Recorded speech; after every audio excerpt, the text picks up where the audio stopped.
Hi friends, नमस्ते, जय हिंद। मैं हूं दानवीर और आप देख रहे हैं मेरा पॉडकास्ट दानवीर सिंह। एक नारा बड़ा चल रहा है कि बटोगे तो कटोगे और एक रहोगे तो नेक रहोगे। और इसके ऊपर गाना भी बन गया बॉस, और वो मैंने गाना देखा, वेरी इंटरेस्टिंग गाना। तो मैं ऐसे ही सोच रहा था कि हम लोग जब बचपन में बड़े हो रहे थे तब में और अब में क्या फर्क पड़ गया, specially to do with religion. In fact 80s 90s में हम लोगों के लिए रिलीजन बड़ा पर्सनल मैटर होता था। In fact right till year 2000 as well, but सन 2000 के बाद में बदलाव आने लग गया। हम लोग रिलीजन को पॉलिटिक्स के साथ देखने लग गए और धीरे धीरे चलते चलते आज ये स्थिति है पूरी दुनिया में। It's not about India. Religion has become a political tool, a tool for politics. अब इसकी शुरुआत कहाँ से होती है ये अंडरस्टैंड करना बहुत ज़रूरी है। देखिए, हम बाय नेचर सेकुलर हैं, बाय ट्रेडिशन हम लोग सेकुलर हैं, बाय रिलीजन जो हमारा जो बेस है और जो हमारी जो सोच और संस्कृति है वो बहुत सेकुलर है। इसमें कोई दो राय नहीं।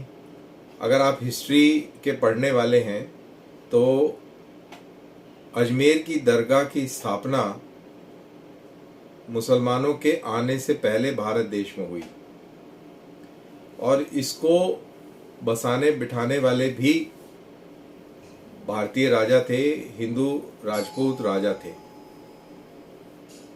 और हम लोगों ने इसको, रिलीजन को, बड़े दूसरे तरीके से देखा। उसका कारण ये था कि सनातन धर्म is all about debate, discussion.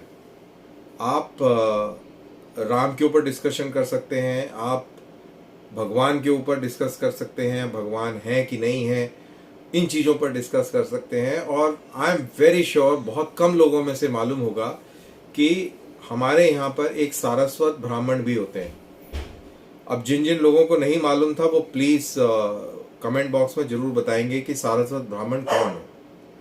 अब सारस्वत ब्राह्मण दशहरा को नहीं मनाते, दिवाली भी नहीं मनाते, वो रावण के भक्त हैं, रावण की पूजा करते हैं। कहा जाता है कि रावण भी सारस्वत ब्राह्मण था। तो ऐसी संस्कृति में जहां पर राम जो है सेंट्रल फिगर है to the complete discourse of your life, your morals, your actions, your everything, Ram and Krishna, तो ये आपकी लाइफ के साथ पूरी तरह से जुड़े हुए हैं। आपके कर्म के कर्मों के साथ में, जो कर्म, धर्म और कर्म, तो जो भी हमारा धर्म है, धर्म ऐसे कि आपका सैन्य धर्म है, आप अध्यापक हैं तो आपका टीचर धर्म है, अगर आप पायलट हैं तो आपका पायलट धर्म है, अगर आप जर्नलिस्ट हैं तो आपका जर्नलिज्म धर्म है, और अगर आप कुछ भी काम करते, जो भी आपका काम है जिससे आप रोजी रोटी कमाते हैं, चाहे खेत में हल चलाते हैं, वो आपका धर्म है। और उस धर्म को निर्वाह करने के लिए आपको कर्म करना पड़ेगा। यानी कि अगर आप किसान हैं, किसानी आपका धर्म है, तो आपको हल चलाना पड़ेगा, खत पतवार निकालनी पड़ेगी, वहां पर खाद लगाना पड़ेगा, पानी लगाना पड़ेगा, ये कर्म है। तो धर्म और कर्म का ये रिलेशन है। इस टाइप की संस्कृति में जहाँ पर डिस्कशन एक बेस है, जहाँ पर फिलॉसफी को बहुत तरजीह दी जाती है, जहाँ पर आप क्रिटिसिज्म कर सकते हैं और खुल के कर सकते हैं, तर्क वितर्क दे सकते हैं, और ऐसे रिलीजन में जब आप दूसरे बाहर से आकर और आप अपने आइडियाज को थोपना शुरू करेंगे तो आपको धीरे धीरे रियलाइज होगा कि यार अपन यहाँ पे not well suited for this particular environment, और आप डिफेंसिव होना शुरू हो जाएंगे। इनफैक्ट भारत आज़ादी के बाद जिस तरीके से जो बर्फी के ऊपर सिल्वर फॉयल लगाई गई by the Congress party and down the line, वो बेसिकली आपको मूर्ख बनाते रहे, क्योंकि आपको पता ही नहीं चलने दिया कि अगला कैसे सोच रहा है, अगला as in, let me be very very clear out here, अगला as in any monotheistic religion, जो एक उसको मानता है, जो भी कोई एक भगवान को मानता है वो मोनोथिस्टिक रिलीजन है। और उस रिलीजन के अंदर फिर टॉलरेंस नहीं होती है कि यही असली चीज है, बाकी सब बकवास है। और फ्रैंकली स्पीकिंग बाकी सब बकवास है, जो रियलिटी है वो फिलॉसफी है, और वो फिलॉसफी वही है जो सनातन धर्म आपको बताता है। It's philosophy, it's way of life, कि आपको ये ऐसे करना चाहिए, आपके घर में कोई मेहमान आते हैं उसका सत्कार ऐसे होना चाहिए, आपने अगर ट्रेड करना है तो ये होना चाहिए, अगर आप पे कोई वार करता है तो आपको इसका जवाब ऐसे देना चाहिए, हिंसा क्या है, अहिंसा क्या है, फला क्या है, ढिमका क्या है, बहुत डिटेल में। तो वो आपको वे ऑफ लाइफ सिखाता है। बट बाकी लोग ये सिखाते हैं कि एक ही है और बाकी सब बकवास है। और क्यों बकवास है, वो उस तरीके की कहानियां निकालते हैं। मेरे जो जितने भी जो मेरे फ्रेंड्स हैं जो ये देख रहे हैं, उसमें सब टाइप के रिलीजन के लोग होंगे, कोई बुरा ना माने, but since I am part of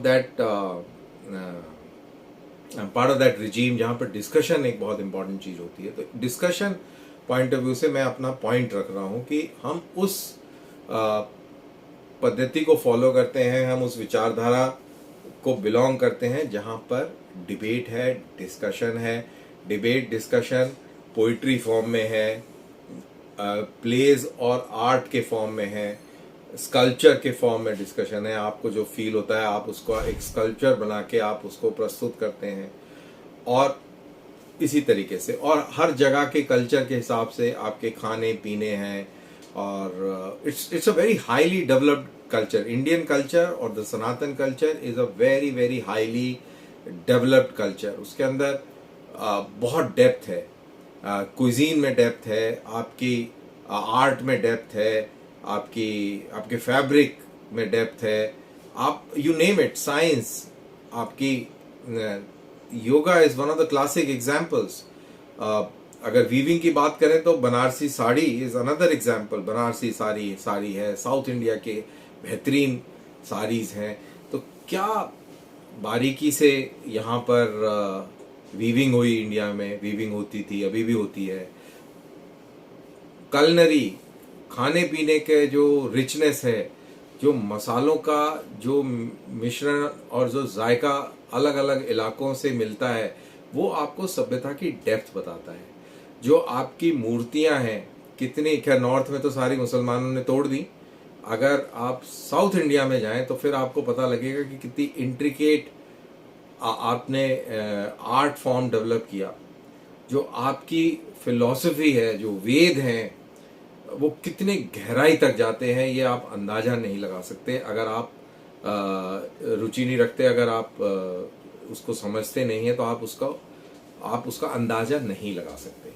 तो जब हम इस तरीके के बैकग्राउंड से आए और फिर धीरे धीरे इंफॉर्मेशन एज आई, और जब हमको ये पता लगने लग गया कि बाकी लोग तो आपको नफरत की नजर से देखते हैं, बाकी लोग आपको कन्वर्जन का एक फर्टाइल ग्राउंड मानते हैं।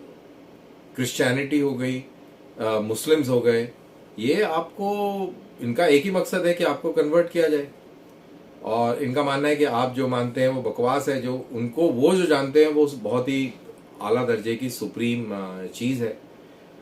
सिखिज्म भी मोनोथिस्ट रिलीजन है, बट वहां पर कन्वर्जन का कोई कॉन्सेप्ट नहीं है, तो वो कन्वर्जन नहीं करता है, और उसका जो बेस है वो सनातन बेस है, तो वो इनसे कंपेयर मिक्स नहीं किया जा सकता। वो बात हो रही है कि आजकल सिखिज्म का भी इस्लामाइजेशन हो रहा है, so that is another cause of worry. But ये है, अब क्या हो गया है कि अब इंडिया के अंदर हिंदुओं में खास तौर से एक किस्म की जागृति आ गई है।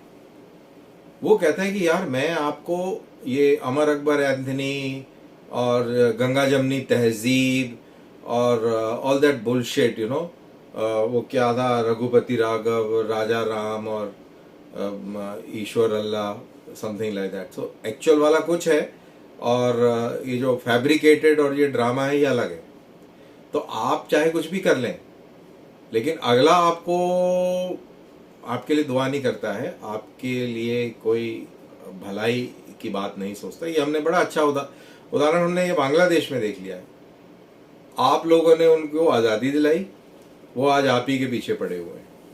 तो ये एक खूबसूरती है, तो ये हमको जहन में रखना चाहिए, रखना पड़ेगा।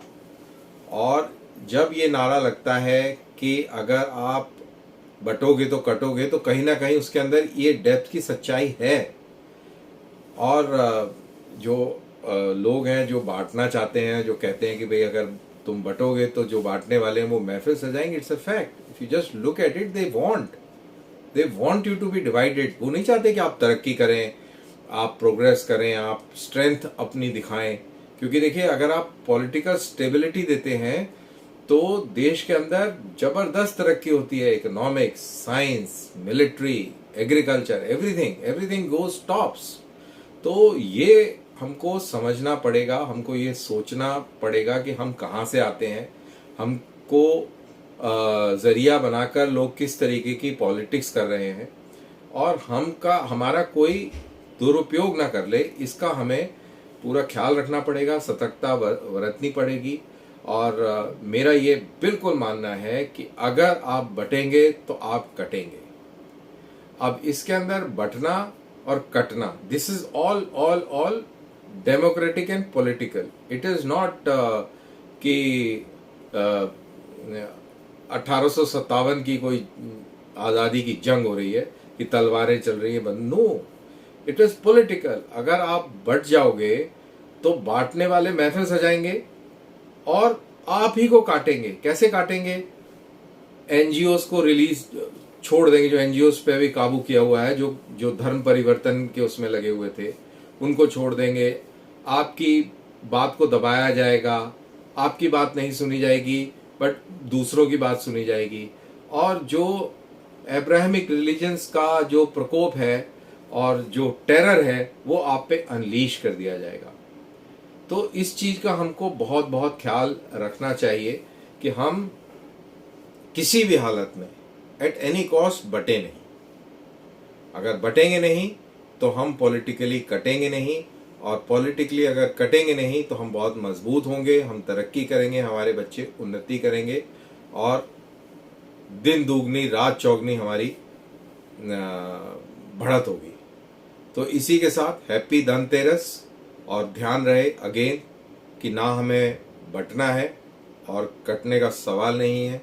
तो यही चीज़ ध्यान में रखते हुए मुझे दीजिए इजाज़त। जय हिंद।